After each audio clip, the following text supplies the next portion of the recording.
Profesor, compañeros, tengan muy buenos días. El día de hoy vamos a exponer nuestro trabajo de microeconomía, en el cual presentaremos temas muy precisos que nos van a servir para el desarrollo de este curso. Así que presten mucha atención para entenderlos. ¿Quiénes son los responsables para que este trabajo haya sido realizado con fervor y entusiasmo? Pues son Aguilar Montoya, Ricardo, Apolaya Roseros, Julio Francesco, Bazán Pérez, Angelo Patrick, Chávez Huanca, Lisbeth Milagros, García Ramírez, Eduardo Antonio, Guevara Solano, Luis Yair Bruno, Herrera Tarazona, Kevin Alonso, Guamán Huanca, Alexander Piero, Sucasaca, Carcausto, Keynes Samuel, y por último, pero no menos importante, Telenta Chávez, Franco, Nino Domenico. Sin más que decir y sin más dilación, vamos a comenzar con nuestra exposición. Bueno, mi nombre es Bazán Pérez Ángelo Patrick y para iniciar con esta exposición voy a explicar acerca de estos 5 puntos: economía, microeconomía, modelos, método de estudio que estos tienen y finalmente la relación entre microeconomía y administración de negocios globales. Bueno, primeramente, economía. ¿Qué es lo que significa esta palabra? Según la etimología, esta palabra proviene de dos voces griegas: oikos, que significa hogar, y nomos, administración. Por tanto, esta palabra significaría administración del hogar. Pero según la RAE, la primera acepción de economía es administración eficaz y razonable de los bienes, concepto que realmente se relaciona con lo que realmente estudia la economía, pues este estudia los modos de organización y distribución de los bienes en una sociedad para satisfacer la demanda de una población a partir de los bienes y recursos que esta sociedad posea. Siguiendo, tenemos a la teoría económica, que es la que explica las ramas y modelos que tiene la economía. Bueno, la economía tiene dos ramas: la economía positiva y la economía normativa. La positiva es la que estudia y describe la economía tal como es, sin dar algún punto de vista u opinión, cosa que se hace la economía normativa, la cual propone recomendaciones basadas en juicios o en lo que debería ser. La positiva, por su parte, se divide en dos ramas también: la microeconomía, que es la que vamos a detallar, y la macroeconomía. La microeconomía es la que se encarga de las unidades económicas individuales, tales como las empresas, los consumidores, los trabajadores, etc. Pero la macroeconomía es la que observa el comportamiento de grandes agregados económicos, tales como la tasa de interés, la tasa de inflación, entre otros. Y bueno, por parte de la economía normativa tenemos a la política económica, en la cual los políticos toman medidas económicas para tratar de mejorar la realidad económica de un país. Obviamente, este es un contexto de crisis, ¿no? Por ejemplo, por la pandemia por COVID-19 que se ha visto últimamente. Como tercer punto tenemos al método de estudio. ¿Cuál es el método de estudio que aplica la economía? Pues bueno, la economía tiene por método de estudio el famoso método científico. Esto con el fin de comprobar alguna tendencia o teoría económica. Bueno, voy a explicar los 4 puntos que coge la economía del método de estudio y dar un pequeño ejemplo acerca de ellos. Bueno, pues por parte de la observación es en la cual se percibe directamente algún hecho que ocurre en la vida real. Un ejemplo de esto podría ser que cuando se detecta el presupuesto para una familia, no alcanza por un mes, se detecta, ¿no? No alcanza el presupuesto, por ejemplo, para los alimentos. Entonces se pasa a la inducción, en la cual se aplica este principio con el fin de formular hipótesis sobre la observación. Entonces, en nuestro ejemplo, tendría que, por ejemplo, nos damos cuenta que alguien está usando una excesiva cantidad de dinero. Esa sería nuestra hipótesis, nuestra suposición. Entonces pasamos a la deducción, en la cual se define y relaciona aspectos conocidos de la realidad parcial o totalmente. En nuestro ejemplo, por ejemplo, podríamos proponer una solución a esto, ¿no? Entonces diríamos que se piensa una cantidad que debe ser usada por cada integrante, ¿no? Limitamos la cantidad de dinero usada por integrante. Y finalmente, en la comprobación, se determina si existe una relación de causa-efecto o no, confirmando nuestra hipótesis o replanteándola. Entonces, en nuestro ejemplo, nos daríamos cuenta que limitando la cantidad de dinero, ¿no?, para cada integrante de la familia, ya es suficiente para lo que necesita y ya no habría el problema visto en nuestra observación. Finalmente, por mi parte, tenemos a microeconomía y administración de negocios globales. Estos dos conceptos realmente se relacionan muy estrechamente, puesto que cuando hablamos de negocios globales o internacionales, es imprescindible para un administrador saber interpretar la microeconomía del mercado en el cual se encuentra o quiere inquirir. Un ejemplo de esto sería que una empresa extranjera que quiere crear una sucursal en Arequipa tiene que tomar varios aspectos, ¿no? como la demanda arequipeña, el tiempo en el cual quieren inmiscuirse en este mercado, las competencias que existen, entre otros aspectos. Y bueno, eso ha sido todo por mi parte y le doy pase a mi compañero Eduardo. Muy buenas a todos. Yo voy a exponer escasez y elección e intercambio trade-off. Como sabemos, la economía se encarga del estudio de las actividades productivas y también del estudio de la administración de los bienes y servicios. Sin embargo, esta parte de un concepto elemental que sería que mientras las necesidades son ilimitadas, los recursos que disponemos son limitados. Esto va a provocar escasez, lo cual va a conllevar a que tengamos que elegir entre un grupo de opciones. Por ejemplo, el principio del coste-beneficio en la decisión plantea que el comportamiento de tanto de la persona o del consumidor va a tener un sentido racional. Es así que siempre va a buscar su mayor beneficio. Por ejemplo, a ver, en este ejemplo práctico, ¿debe el mejor jugador de un equipo de baloncesto lanzar todos los tiros del equipo? Si hacemos un paralelismo con la realidad, no hay equipo en el planeta que se permita hacer esto. Entonces, como no es aplicado a la realidad, podemos decir que no es eficiente y por ende su beneficio marginal es menor a su costo marginal. Su beneficio marginal es ese tiro adicional que va a tener el jugador estrella que tiene 85% de enceste, mientras que el costo marginal es ese tiro menos que le estamos quitando para que el jugador estrella pueda lanzarlo. Continuemos. Trade-off. El trade-off es resultado de la decisión de la persona o del consumidor para poder obtener un beneficio sacrificando otra de sus opciones. Por ejemplo, el módulo lunar del Apolo es claramente un ejemplo del trade-off. ¿Por qué? Porque en primera instancia iba a tener 3 patas o 5 patas. 3 patas iba a hacer que el aterrizaje fuera muy peligroso. 5 patas iba a hacer que el aterrizaje fuera más seguro, pero con un peso mayor, inevitablemente iba a colapsar sobre sí mismo. Es así como se llegó a un trade-off de 4 patas que dio un beneficio promedio de peso y un beneficio promedio de seguridad. Otro ejemplo de trade-off conocido es el de macroeconomía de la curva de Philip. En este vemos que la inflación a corto plazo es beneficioso para el crecimiento económico, mientras que a largo plazo ya tiene varias repercusiones negativas para la economía en general.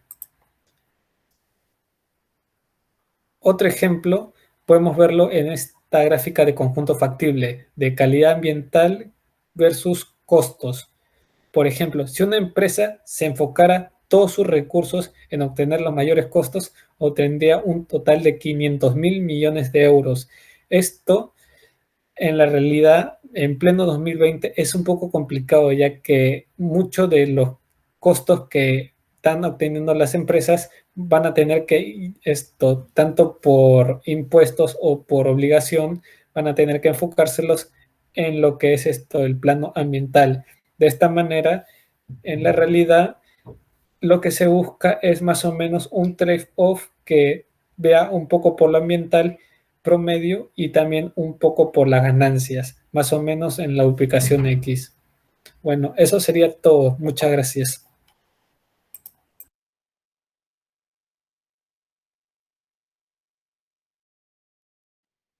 Bien, bueno, ante todo, buenos días. Mi nombre es Luis Jair Bruno Guevara Solano y en esta ocasión yo les voy a hablar sobre el mercado, precios de reserva nominales y reales, competitividad y dimensiones. Bien, el mercado. Bueno, ¿qué podemos entender por el mercado? ¿No? El mercado podemos entenderlo como en el lugar en el cual se va a dar un conjunto de intercambios de bienes o servicios entre individuos, es decir, entre demandantes y ofertantes. Bueno, un ejemplo es que en la actualidad podemos adquirir productos vía Internet, es decir, compra online, en la cual podemos solicitar un producto y nos lo entregan a una dirección indicada. Bueno, mediante ese, el pago puede hacerse en efectivo o mediante tarjetas de débito o de crédito, ¿no? Esto mayormente está ocurriendo en estos tiempos de pandemia. Bueno, También podemos entender que el mercado funciona en virtud de la relación que existe entre la oferta y la demanda. También tenemos que tener en cuenta la siguiente relación, que a una mayor demanda va a haber una menor oferta y a una menor demanda va a existir una mayor oferta. Bien, ahora sobre tipos de precio. Precio nominal y precio real. Bien, podemos entender como precio nominal, que es el precio absoluto de un bien o un servicio, o el precio en unidades monetarias corrientes cuando se vende, ¿no? Un producto. Y precio real, ¿no? Es el precio de un bien o el precio en unidades monetarias constantes, en relación con un indicador agregado. Aquí también se entra a hablar sobre el IPC, que es el índice de precio al consumidor. Bueno, una fórmula para hallar el precio real es la que ustedes pueden observar en pantalla, la cual nos dice que el precio real del año base va a ser igual al índice de precios del consumidor del año base multiplicado por el precio nominal del año actual. Y todo eso va a ser dividido sobre el índice de precios al consumidor del año actual. Para poder entender mejor esto, vamos a ver un ejemplo. Bien, el ejemplo que vamos a ver es sobre el precio de las gaseosas, tanto en el año 2012 como en el año 2021. Y en el año 2012 el precio era de 2 soles y en el año 2021 era de 3,50. Y el IPC era de 48,8 en el 2012 y en el 2021 203,1. Bueno, y reemplazando estos datos en la fórmula que hemos empleado, podemos darnos cuenta que el precio real del año base, es decir, de 2012, va a ser de 0,84. Bien, ahora el siguiente tema es competitividad y dimensiones. Bueno, para conocer las posibilidades de competitividad de una empresa, va a ser necesario conocer sus 3 dimensiones, el cual es el tiempo, personas y administración de la información. Bueno, por tiempo podemos entender que es una dimensión que nos va a permitir de forma tangible qué tanto va a ser la demora que hay en realizar algo o un producto, ¿no? Que mayormente por excelencia se trata de la producción, pero también puede ser adaptar un proceso o implementar una mejora, ¿no? Bueno, por personas. Podemos entender por personas que es la dimensión que va a implicar eh, la interacción de la organización con los elementos humanos, en lo cual dichos elementos son el personal propio y factores externos, como por ejemplo los clientes, proveedores y también los mismos competidores. Bien, administración de la información. Bueno, esto es una dimensión que se define en la forma en la que es distribuida la información, en la cual se incluye el medio, el alcance y el momento en el que se va a entregar. Todo esto va a estar bajo una planeación adecuada, que nos va a permitir como organización estar informada a tiempo. Bien, eso es todo por mi parte. Muchas gracias. Bien, mi nombre es Alexander Guamán y en esta sección explicaremos qué es la función demanda, la función oferta y también el precio de equilibrio. Bien, la función demanda establece la relación gráfica que existe entre la cantidad demandada de un bien y su precio, siempre y cuando se mantenga la condición de ceteris paribus, es decir, que los demás factores económicos permanezcan constantes. La función demanda nos dice que la cantidad demandada es igual a menos B por el precio, donde A y B vienen a ser las constantes. Notamos que si despejamos el precio, entonces nos dará la función inversa de la demanda. Vemos en el gráfico que la función demanda posee una pendiente negativa, esto debido a la ley de la demanda. En el caso de la función oferta, esta establece la relación gráfica que existe entre la cantidad ofertada del bien y su precio. También se mantiene el ceteris paribus. Nos dice que la cantidad ofertada es igual a A más B por el precio, donde A y B son las constantes o parámetros.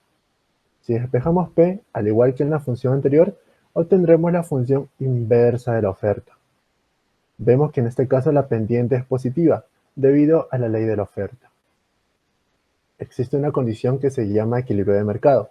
Aquí la cantidad demandada es igual a la cantidad ofertada. Esto se da en el punto de equilibrio, es decir, en el espacio donde la curva de la oferta y la curva de la demanda intersectan. Para entender mejor, Haremos un ejercicio que pide calcular la función de la demanda y la oferta, y además calcular el precio y cantidad de equilibrio en el mercado.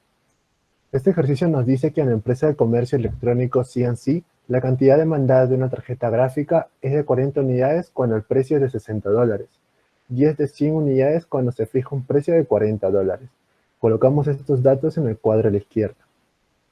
Ahora, por otro lado, la cantidad ofertada es de 30 unidades a un precio de $30, mientras que si el precio aumenta a 80, la cantidad aumenta a 110 unidades. Colocamos estos datos en el cuadro a la derecha.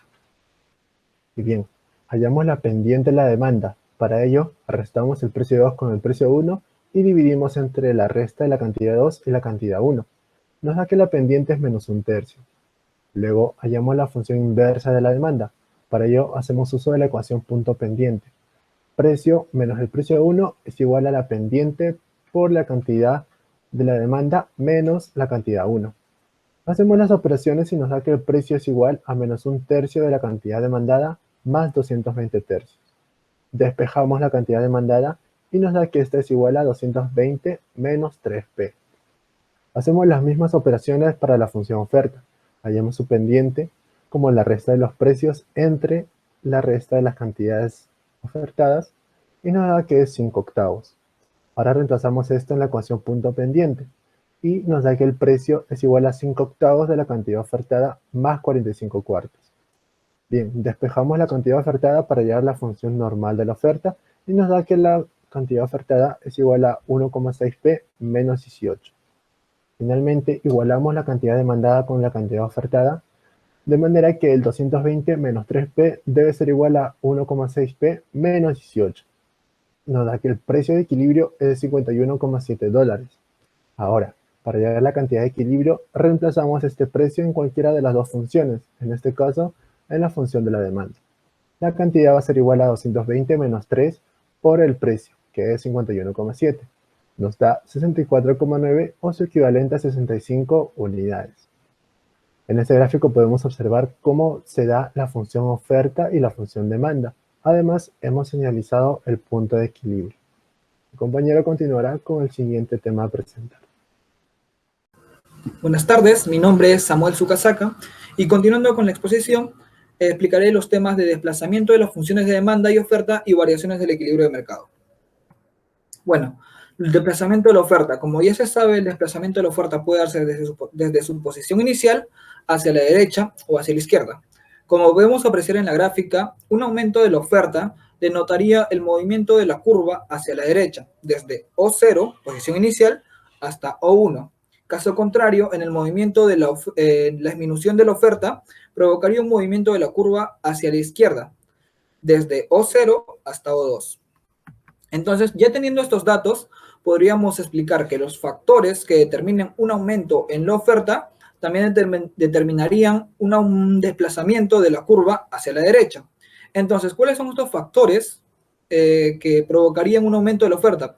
Podría ser la disminución de costes de los factores de producción, un aumento en la cantidad de productores, un avance tecnológico, subvenciones del Estado y expectativas de cambio, pero expectativas de cambio que requieran que el mercado tienda hacia la baja. Caso contrario, tendríamos que buscar factores que provoquen la disminución de la oferta para que la curva se desplace hacia la izquierda. ¿Qué factores podrían ser? Podrían ser el aumento de coste de los factores de producción, una disminución de la cantidad de productores, expectativas de cambio, pero en este caso que el mercado tienda hacia la alza, y por último podrían ser los impuestos. Desplazamiento de la demanda. En los desplazamientos de demanda, al igual que la oferta, se puede hacer desde la posición inicial hacia la derecha o hacia la izquierda. Y como apreciamos en el gráfico, un aumento de la demanda provocaría el movimiento de la curva hacia la derecha, desde D0 hasta D1. Caso contrario, en la disminución de la demanda, provocaría un movimiento de la curva hacia la izquierda, desde D0 hacia D2. Y caso muy similar a la oferta, factores que determinen un aumento de la demanda provocarían el movimiento hacia la derecha, como podrían ser un incremento en el nivel de ingreso de los consumidores, un aumento en el precio de los bienes sustitutos, una disminución del precio en bienes complementarios, modificación y gusto de los consumidores. ¿Qué quiero decir? Que la modificación sea a favor del bien o servicio, para así haya un aumento de demanda. Y por último, aumento en el nivel de la población. Ahora, para que la demanda tienda hacia la baja, tendríamos que buscar factores para que la curva tienda hacia la izquierda, como podrían ser una disminución en el nivel de ingreso de los consumidores, una disminución en el precio de los bienes sustitutos, un aumento en el precio de los bienes complementarios, una disminución en el nivel de la población y por último una modificación en el gusto y preferencia de los consumidores. Pero en esta ocasión ya no sería a favor, sino sería en contra, para que así la demanda pueda disminuir. Por último, las variaciones del equilibrio de mercado. ¿Y qué son las variaciones del equilibrio de mercado? Estos son el resultado de lo mencionado anteriormente ya, que sería el movimiento de las curvas de oferta o demanda. Bueno, en el equilibrio tendríamos el precio del equilibrio, que está determinado por los valores relativos de la oferta y la demanda. La oferta y la demanda están determinadas por los valores específicos de cada una.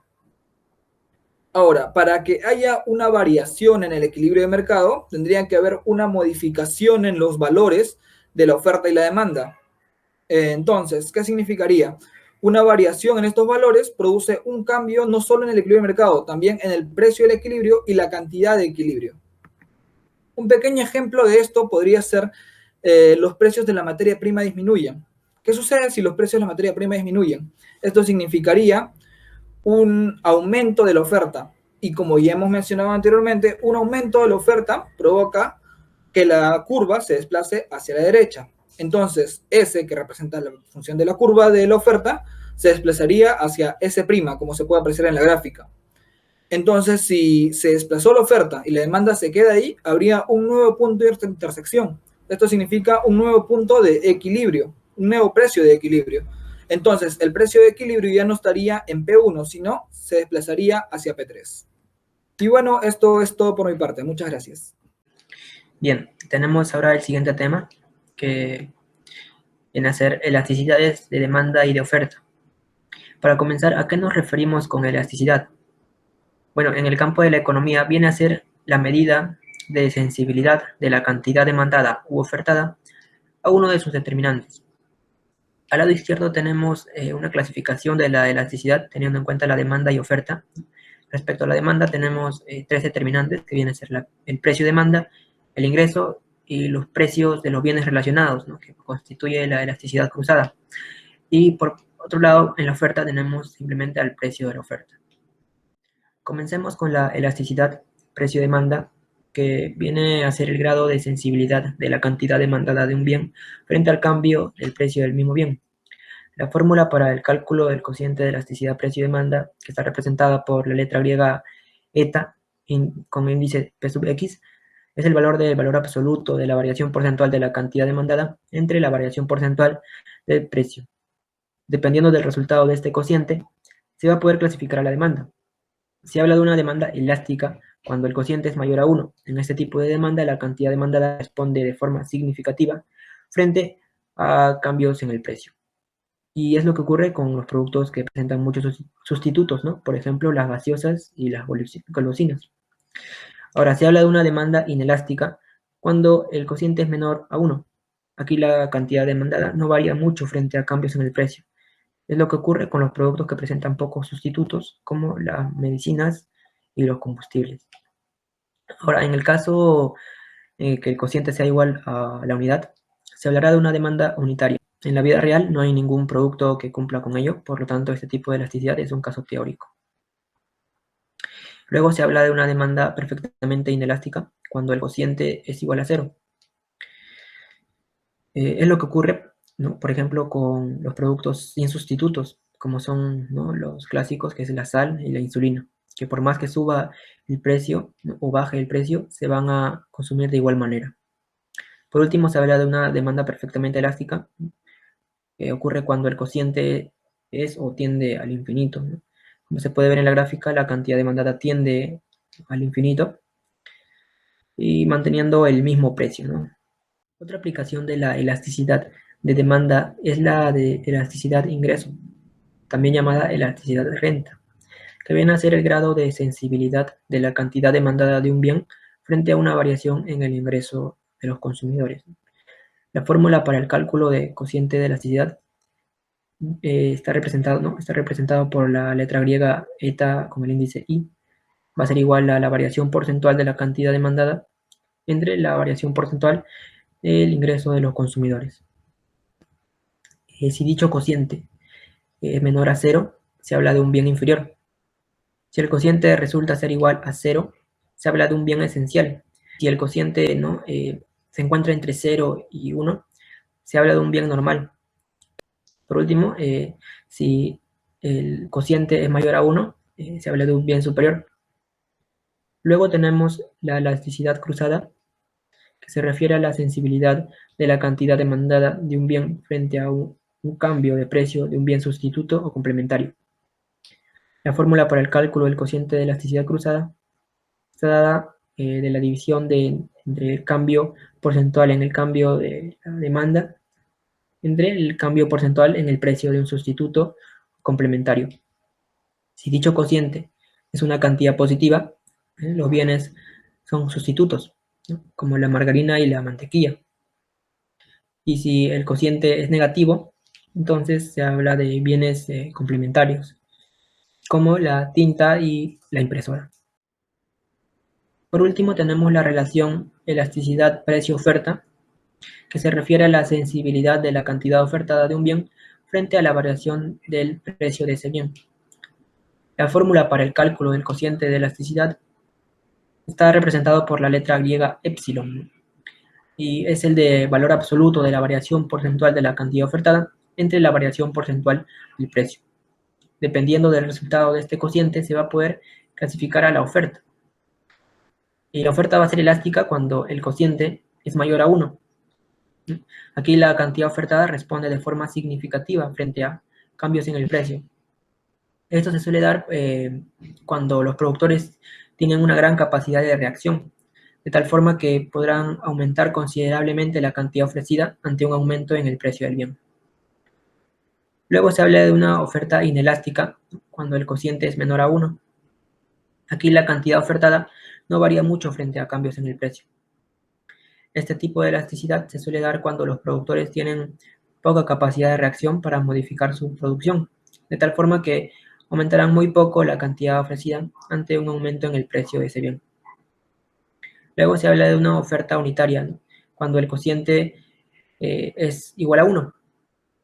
En este caso, la cantidad ofrecida varía en la misma proporción a los cambios en el precio. Luego se habla de una oferta perfectamente inelástica. Esto ocurre cuando el cociente es igual a 0. Aquí el cambio en el precio no influye en la cantidad ofertada. En este caso, los productores no prestan atención al precio del bien. Ellos ofrecen la misma cantidad independientemente de su precio. Por último, se habla de una oferta perfectamente elástica cuando el cociente es o tiende al infinito. Aquí la cantidad ofertada tiende también al infinito, ¿no? Manteniendo el mismo precio. Bien, para culminar esta sección, presentaré dos simples ejercicios, ¿no? O ejemplos para una mejor comprensión del tema. Bueno, nos pide la elasticidad precio-demanda, que como ya sabemos está dado por el cociente, ¿no? De la variación porcentual de la cantidad demandada y el precio. Como ambos son datos, simplemente reemplazamos y obtenemos una elasticidad de 1,83. Como este valor es mayor a 1, entonces se dice que la demanda es elástica. Ahora para la B, pide la elasticidad cruzada entre el jugo de naranja y el jugo de manzana, siendo esta el cociente de la variación porcentual de la cantidad demandada del jugo de manzana entre la variación porcentual del precio del jugo de naranja, ¿no? Como ambos también son datos, reemplazamos y obtenemos una elasticidad cruzada de 1,17. El ser mayor que 1 se considera estos productos, entonces vienen sustitutos. Bueno, en el segundo ejemplo nos dice que la cantidad demandada de salmón incrementa, ¿no? Al pasar de 11 kilos a 15 por día. Esto ocurre por el aumento del ingreso de 975 a 1025. Para calcular la elasticidad de ingreso, tenemos entonces que dividir la variación que ha tenido la cantidad demandada con el precio de salmón. Simplemente reemplazamos, ¿no?, estos valores y obtenemos el valor de 7,1, que es lo que nos pide para la A. Bueno, para la B nos pide qué tipo de bien es el salmón, ¿no?, que por la teoría brindada, al ser una cantidad mayor, ¿no?, que 1, indica pues que el salmón es un bien superior. Bueno, eso sería todo por respecto a la elasticidad de demanda y oferta. Gracias.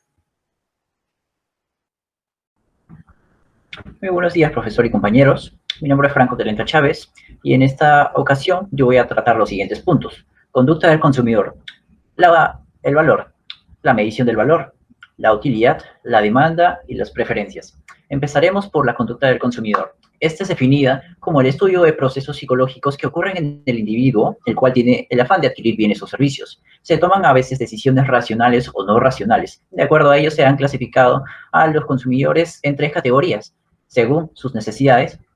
Acá tenemos a los consumidores con necesidades biológicas y a los consumidores con necesidades sociales. También según la categoría del comportamiento del consumidor. Tenemos al consumidor compulsivo, el racional y el impulsivo. Y finalmente, según la finalidad que se le da al producto, tenemos al consumidor personal y al organizacional. El siguiente concepto a analizar es el valor. Este término hace referencia a la valoración o grado de estimación que se tiene hacia un bien o servicio, y este grado de valoración está ligado a la utilidad que se genera al consumirlo. Para medirlo, se utilizan 3 teorías de medición. La primera teoría del valor es la de Karl Marx, que es la teoría del valor-trabajo. Aquí el valor lo determina la cantidad de horas trabajadas o la cantidad de trabajo que se le aplicó al producto. La segunda es la teoría del valor subjetivo, propuesta por las escuelas austríaca y sueca. El valor lo determina la utilidad que genera el producto al consumirlo. Y la última, la más usada, que es la teoría del valor de los costos de producción, propuesta por los keynesianos, que propone que el valor lo determinan los valores de los insumos necesarios para su fabricación. El siguiente tema es la teoría del valor de la empresa, que también está relacionada con el valor. Esta estudia el valor de las redituabilidades que se espera de una empresa en el futuro, y esto se concretiza en un flujo de dinero o de efectivo. Para calcularlo se utiliza la siguiente expresión matemática, que es el valor es igual a la sumatoria del beneficio en el enésimo periodo sobre 1 más el interés elevado al número de periodo. O también de otra manera reescrita, como el valor es igual a la sumatoria de los ingresos menos los costos totales, que incluye variables y fijos, y sobre 1 más el interés elevado al número de periodo. El siguiente tema o punto a analizar es la utilidad, definida como la capacidad que tiene un bien o servicio para satisfacer una necesidad. Hay 2 tipos, la total y la marginal. La primera, la total, que es la suma de utilidades proporcionadas por el consumo de una cantidad de un bien o servicio. Su curva es, como se ve a continuación, de manera creciente hasta un cierto punto y decrece a partir de ese punto. ¿Y por qué decrece? Esto se puede explicar con la teoría de la utilidad marginal decreciente. Para darnos un poquito una idea más cercana, hay que definir a la utilidad marginal, que es la variación en la utilidad total del consumidor al consumir, valga la redundancia, una unidad adicional de un bien o servicio. Notamos que su curva es de manera decreciente. Siguiente punto a analizar es la demanda. Esta es definida como la cantidad de un determinado bien o servicio que va a ser adquirida por un demandante o consumidor. Esta demanda siempre, en la realidad, depende de muchas variables. Aquí se puede visualizar que depende, por ejemplo, del precio del bien, el ingreso, el precio del bien sustituto, el precio del bien complementario o los gustos también. Para fin de análisis se aplica ceteris paribus para todas las variables diferentes a las del precio de bien, es decir, que sean constantes a lo largo de la medición, y por ende que haría que la demanda o cantidad demandada depende del precio de bien únicamente. Se puede escribir esta relación en forma matemática, como la que se ve a continuación, B menos M por el precio del bien. Y esto es graficarlo en una recta en el plano cartesiano, donde el eje X es la cantidad y el eje Y es el precio del bien. Notamos que se forma una recta con pendiente negativa. Y por último, las preferencias es el último punto. Esta no es más que los gustos y aversiones que tienen los consumidores en base a ciertos bienes y servicios. Estas dependen de las necesidades de los consumidores. La simbología que se utiliza para analizar las preferencias, tenemos a la preferencia estricta, que significa que uno es más preferido que otro. La indiferencia, ninguno de los dos es preferido, o la preferencia estricta o indiferencia total, que Significa que uno de los dos es preferido o ninguno de los dos. También tenemos a los supuestos o axiomas, que son propiedades que compatibilizan con las preferencias que tienen los consumidores. Acá podemos destacar a 6. A la completitud, a la reflexibilidad, la transitividad, la convexidad, la no saciedad y la diversidad de consumo. También para analizar las preferencias se suelen utilizar las curvas de indiferencia, que no es más que la representación gráfica de las preferencias entre dos cestas de consumo, una cesta del bien X y otra cesta del bien Y bajo un presupuesto determinado. Y finalmente, a continuación, tenemos algunas situaciones que pueden poner en evidencia los conceptos previos. Ello, claro, en la crisis sanitaria que ocurre en nuestro país actualmente. Tenemos la disminución de compras improvisadas que va de la mano con el aumento de compras planificadas. Aquí se evidencia los tipos de consumidores. Hay un aumento de consumidores de tipo racionales y una disminución de consumidores de tipo impulsivos. También el precio exorbitante de los galones de oxígeno medicinal es otra situación. Esto se explica mediante la teoría del valor subjetivo de los bienes. También el exceso del consumo de cursos virtuales, ya que si es que se consume demasiados cursos y no se tiene el tiempo o la paciencia para poder llevarlos en casa, se va a poder aprovechar menos de su utilidad y por ende agregar más cursos o tratar de comprar más cursos únicamente hará que la utilidad que se obtenga por cada uno disminuya. Y por último, el bono 600 para personas de escasos recursos, que no es más que un presupuesto de 600 soles que una persona tiene para poder mostrar su preferencia entre dos productos que esta persona escoja. Y bueno, esto sería todo por mi parte. Muchas gracias.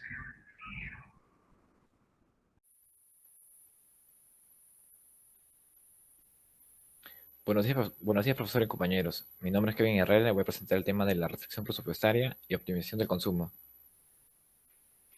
Dándole una definición técnica a la restricción presupuestaria, esta representa el conjunto de todas las combinaciones posibles de bienes o servicios, que tomando sus precios como dados, agotarían exactamente el ingreso al consumidor. También se debe tomar en cuenta algunos factores que influyen, tales como los salarios, precios de productos, el poder adquisitivo, el número de personas que dependen de las necesidades básicas y los gustos del consumidor. Por ello se dice que las restricciones que tiene el consumidor a la hora de elegir la cesta de bienes son su renta y los precios de los bienes. Cuanto mayor sea el precio de un bien, menos se puede consumir. Respecto a la recta de balance se encuentran en los casos para dos bienes y los movimientos que ocurren en ella. En el caso de balance para dos bienes, supongamos que el consumidor puede escoger entre dos bienes X y Y. Si conocemos los precios de los dos bienes, P de X y P de Y, y la cantidad de dinero que puede gastar el consumidor, que se representa como R, la restricción presupuestaria se escribe de la siguiente forma. R es igual a P de X por X más P de Y por Y. También tenemos la pendiente de la recta de balance, que mide la relación en la que el mercado permite cambiar el bien 2 por el bien 1. Por otro lado, tenemos los movimientos de la recta de balance cuando establecen una relación entre la variación de la renta y el precio de los bienes, teniendo así los siguientes escenarios. Si la renta del consumidor aumenta, manteniendo constante el precio de los bienes, se podrán adquirir más cantidades de estos bienes, y por ello la recta de balance se desplazará hacia la derecha. Si el precio de uno de los bienes disminuye, por ejemplo el bien X, podremos adquirir más cantidades de dicho bien. Si mantenemos constante la renta que el consumidor percibe y el precio de otro bien, la recta de balance girará hacia la derecha respecto al punto R sobre P de Y.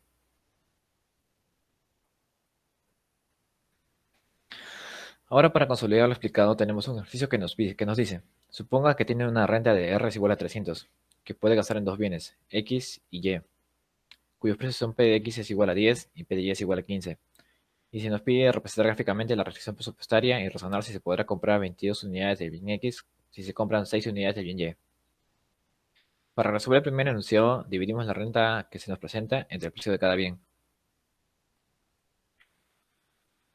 En este caso notamos que la renta es 300 y el precio de cada bien es 10 y 15. 300 entre 10 sale 30 y 300 entre 15 sale 20. Y al unir los puntos tenemos las posibilidades de restricción de acuerdo a la renta y el precio de los bienes. En el segundo enunciado se nos pregunta si se podrá comprar 22 unidades del bien X si se compran 6 unidades del bien Y. Primero calculamos cuánto dinero nos quedaría en caso de comprar las 6 unidades del bien Y. Multiplicamos 6 por 15 es igual a 90. Luego restamos entre la renta que tenemos sobre el gasto. 300 menos 90 y nos queda 210.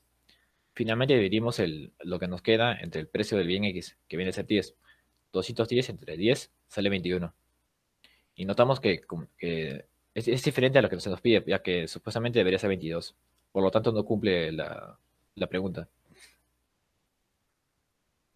Por último, explicaré en qué consiste la optimización de consumo, que se origina en la hipótesis presentada por la teoría del consumidor, la cual dice que el consumidor se enfrenta a un problema de optimización, el cual depende de 3 puntos: las preferencias del consumidor, la restricción presupuestaria y la elección de consumir. A su vez, el consumidor tiene que elegir entre los precios de los bienes y una combinación de bienes preferidos entre los que puede comprar de acuerdo a su renta. Eso sería todo por mi parte. Gracias. Bien, compañeros, mi nombre es Julio Francesco Apolaya Ronceros y en esta sección voy a hablarles sobre las variaciones de la restricción presupuestaria, además de conversar un poco sobre lo que son la curva de Engel, la curva de la demanda del mercado, ¿no? Sin más que decir, empecemos. Bien, comencemos hablando de esta restricción presupuestaria y por qué es tan importante conocerla. Bien, la ecuación que la define es esa que observamos en la parte derecha. Y ahí tenemos una gráfica de ejemplo, ¿no? Que después vamos a ver muchas gráficas más cuando hablemos sobre las variaciones. ¿Cómo definimos a la restricción presupuestaria? Pues es un lugar geométrico de las combinaciones de bienes X e Y. X en el eje de las abscisas y Y en el de las ordenadas. Estas representan las máximas cantidades de los bienes que pueden comprar algunos individuos determinados los niveles de precio y renta. Y además es la frontera del conjunto accesible para el consumidor, o sea, lo que puede comprar. Pasemos de lleno a las variaciones.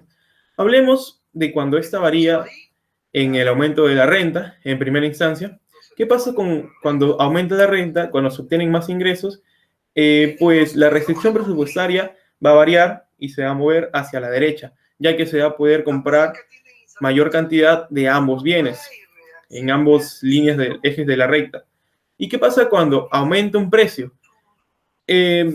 Imaginemos que aumenta el precio del bien 1, que es lo que vemos aquí, en el segundo ejemplo. Entonces, ¿qué pasa con la restricción presupuestaria? Solo corre en el eje de las abscisas, en el eje del bien 1. ¿Por qué corre en ese eje? Pues se va a comprar solo una menor cantidad de ese producto, porque es el que ha aumentado de precio. El otro se va a seguir manteniendo. Y un caso análogo, pero a contrario, no corre ya en el eje X, en el eje Y, ocurre si es para el bien 2. Esos son los casos más comunes y que podemos observar más fácilmente. Pero existen otros casos, otras variaciones que no son menos importantes, como el impuesto y la subvención.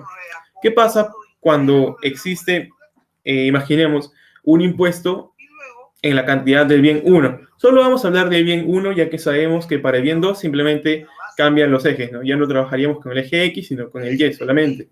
Para el bien 1, si te ponen un impuesto a la cantidad del producto, es muy parecido a cuando si te pudieran poner un impuesto sobre el precio. Es por eso que las gráficas son idénticas. Impuesto significa que tienes que pagar más, entonces puedes comprar menos cantidad de ese bien. En el eje de las abscisas, esa restricción presupuestaria solo corre en el eje de las abscisas. Y para la subvención es el caso totalmente opuesto, ¿cierto? Y al ser un caso opuesto, ya no se moverá o no se quedará en el lado donde está en el momento como si estuvieran los precios normales, fijos, sino que se moverá hacia la derecha, ya que compraremos más cantidad, porque es una subvención. Genial. Hablemos de la curva de Engel y de la curva de la demanda. ¿Para qué nos sirven? Vamos a entenderlos. Un ejemplo, una definición muy práctica.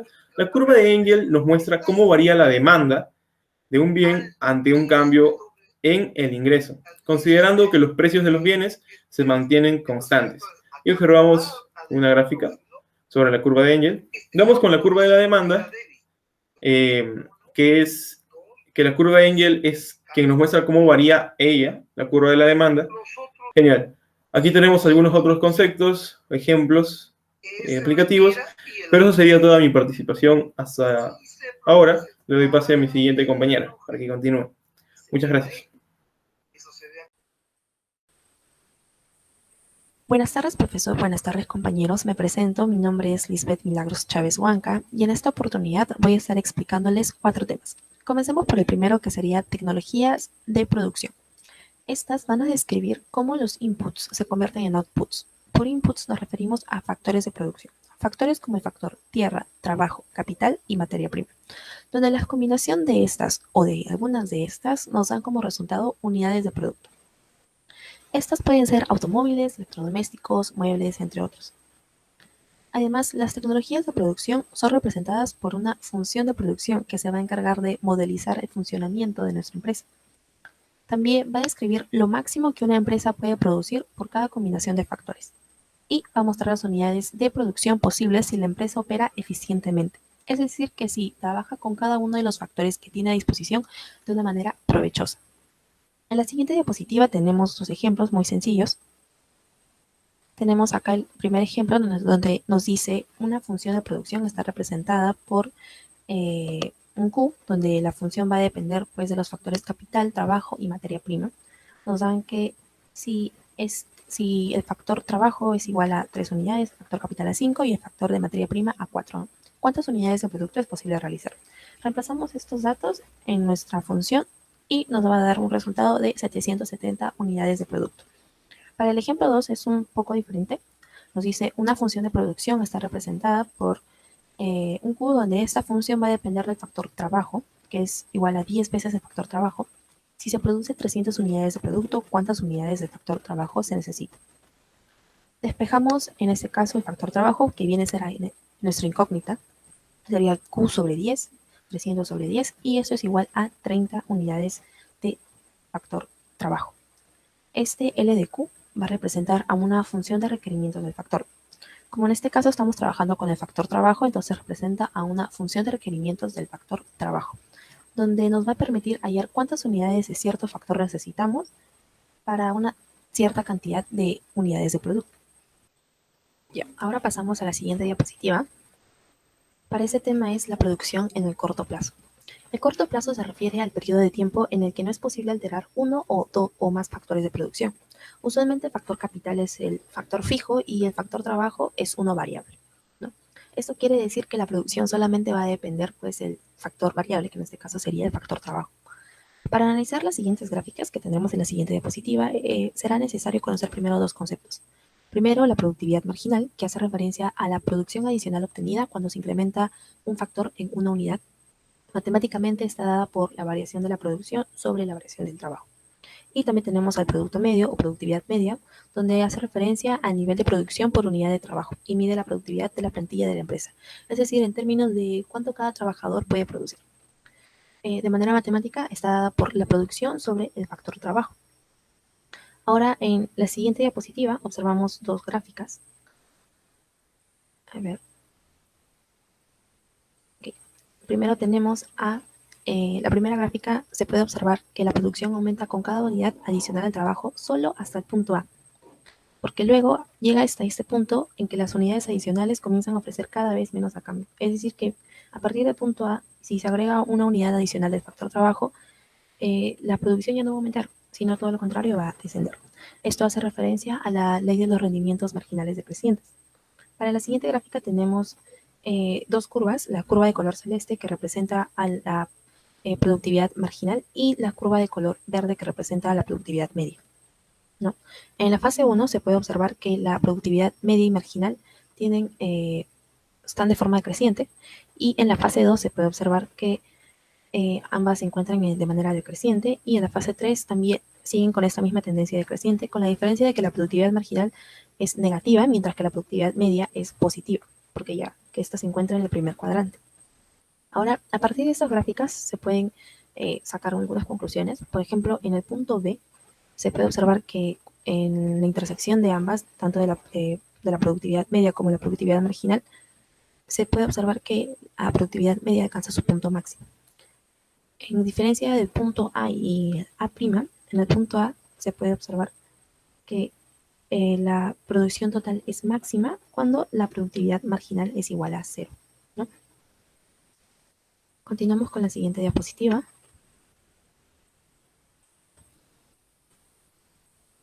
Producción con los factores. La empresa puede variar la cantidad de todos los factores de producción, por lo que tanto el capital como el trabajo son variables. Esto usualmente se da en las producciones a largo plazo. Para evaluar un poquito las gráficas, primero es necesario conocer qué son las isocuantas. Mapa isocuantas es el conjunto de todas las combinaciones de factores que permiten tener un determinado nivel de producción, es decir, todas las posibles combinaciones para un mismo nivel de producción.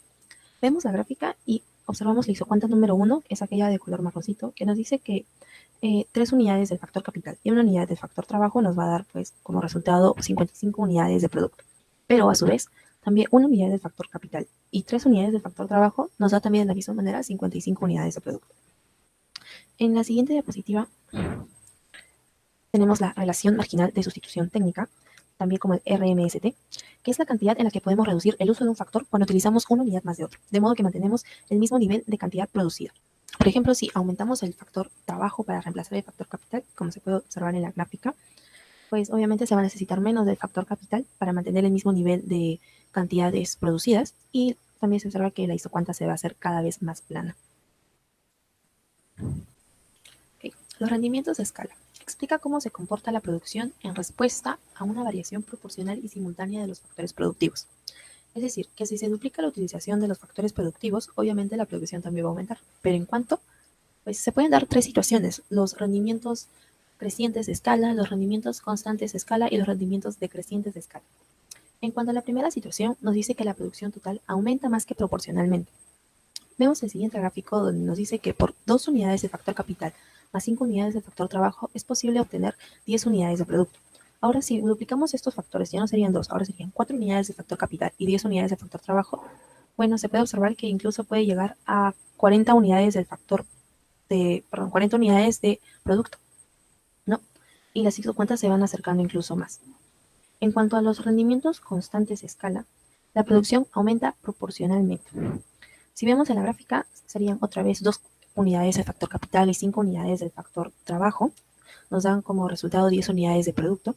Y ahora si se duplica estos factores, es decir, ya no serían 2, sino 4 unidades del factor capital y 5 y 10 unidades del factor trabajo, pues la producción se va a duplicar. Ahora ya no serían 10 unidades de producto, sino sería 20 unidades de producto, ¿no? Es decir, que aumenta de manera proporcional.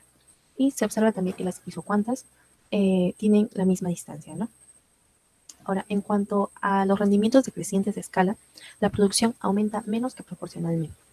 Si por 2 unidades del factor capital y 5 unidades del factor trabajo se obtiene 10 unidades de producto, pues por el doble de los factores de producción, es decir, que ahora serían 4 unidades de factor capital y 10 unidades del factor trabajo, no se obtiene 20, sino se obtiene menos de eso, probablemente 16 unidades de producto de acuerdo a la gráfica, ¿no?